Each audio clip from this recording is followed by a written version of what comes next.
Kita bahas bersama dengan Koordinator Masyarakat Anti Korupsi Boyamin Saiman. Selamat sore, Mas Boy. Sore Eva dan seluruh pemirsa Metro TV. Ya, praktik jatah preman jadi modus Gubernur Riau, Mas Boy. Apakah praktik jatah preman adalah modus pemerasan yang umum? Udah bukan rahasia umum, rahasia yang semua orang tahu.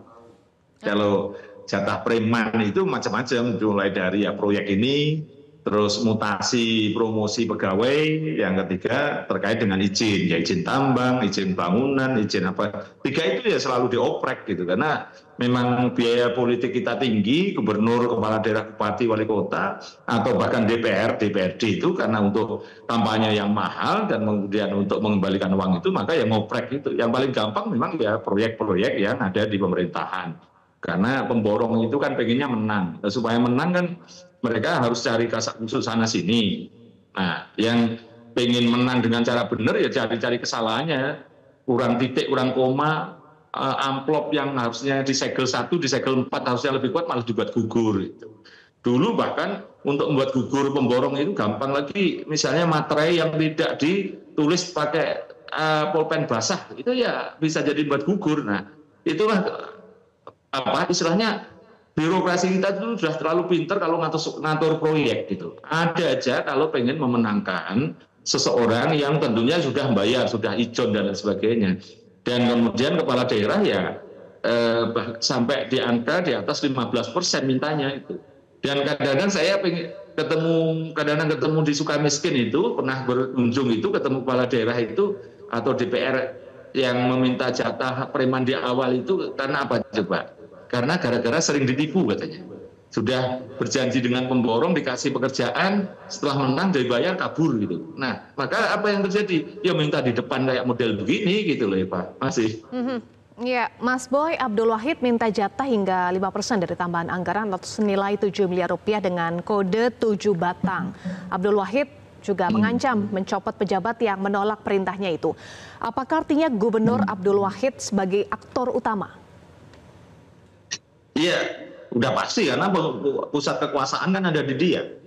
Kalau dia sebenarnya memerintahkan nanti dicarikan pemborong duluan gitu, dapat aja dia gitu. Karena kekuasaannya ada di dia. Kalau nanti ada pemborong yang sudah membayar dan kemudian tidak dapat pemenang, tidak menang tender misalnya, ya dia bisa nyopot orangnya. Nah, bahkan ini jauh sebelum tender pun sudah mengancam pejabat-pejabat di bawahnya untuk mencarikan duit untuk jatah preman. Bahkan sampai tadi di KPK diumumkan demi menyetor jatah preman sampai utang ke bank. Nah itu kan karena memang si kepala daerahnya itu sudah main awal itu sudah tahu kalau tidak minta di awal nanti ditipu anak buah atau ditipu pemborong. Karena kalau sudah di luar kontrolnya, misalnya pekerjaan sudah dikerjakan dengan tidak mau mengurangi uangnya karena nanti takut diperiksa, jangan-jangan spesifikasinya turun sehingga ketahuan karena dia harus nyogok, maka dia terus kabur gitu. Nah, disinilah peran sentral kepala daerah yang menjadi aktor intelektual untuk pada posisi untuk memerintahkan anak buah untuk nyari ijon gitu bahkan. Jadi udah cari aja pemborong yang nanti akan kira-kira akan mendapatkan proyek ini, kemudian siapa yang berani ijon di depan ya itu yang akan dimenangkan. Ya kayak kasus kejadian sebelumnya di Sumatera Utara kan ketahuan betul. Proyek belum tahu kapan itu, tapi anggaran sudah dipindah-pindahkan, kemudian ya sudah ada pemborong yang melakukan ijon.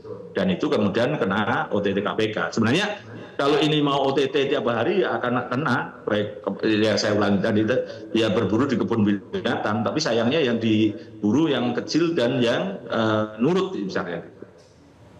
Oke.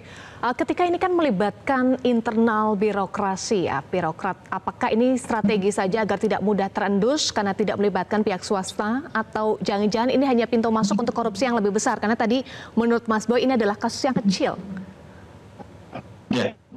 Ya karena ini masih di lingkuran birokrasi aja gitu. Toh nanti di sebuah kota yang sangat besar itu dulu bahkan sampai 15% jatah premannya kepala daerah. Nah itu terserah nanti kepala dinas akan nyari dengan cara apa, ngoprek lah tiga tadi.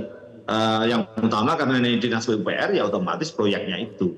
Dan sebenarnya dari sisi ini zaman Orde Baru pun juga sudah dikatakan bocornya itu 40% sampai 60%. Ini pun sekarang berarti kan kalau jatah preman itu nanti, ini kan masih di awal. Belum nanti kalau itu sudah tender, minta lagi. Belum tentu nanti legislatifnya bisa jadi DPRD-nya akan minta bagian gitu, oknumnya atau yang siapapun di situ. Dan soal belum proses tentu legislasi, Mas Boy, jabatnya minta bagian juga gitu. Bukankah dari sisi penganggaran ada proses di legislatif untuk penambahan anggaran dinas di pemerintah provinsi? Nah itu kacaunya, DPR harusnya ngawasi, itu malah ikut minta bagian. Itu pakar makan tanaman itu masih mending, apalagi yang di atasnya kira-kira. Jadi ini DPR-nya malah oknumnya itu minta bagian, ngerti bahwa ini ada anggaran, ya untuk saya berapa, untuk saya setujui. Tugasnya itu untuk ngawasi, tugasnya untuk memastikan rupiah-rupiah kita itu dibelanjakan untuk kegiatan masyarakat, tapi malah justru mereka duluan harus dapat bagian dulu awal dan banyak gitu. Dan ini memang istilah saya pecah amanah ini sudah memang menjadi, kalau dikatakan oleh dulu Pak Fadlijon itu sebagai budaya atau siapa gitu yang pernah mengatakan budaya, atau ada yang mengatakan ini seperti mesin ada olinya gitu, ya itu yang terjadi ya Pak.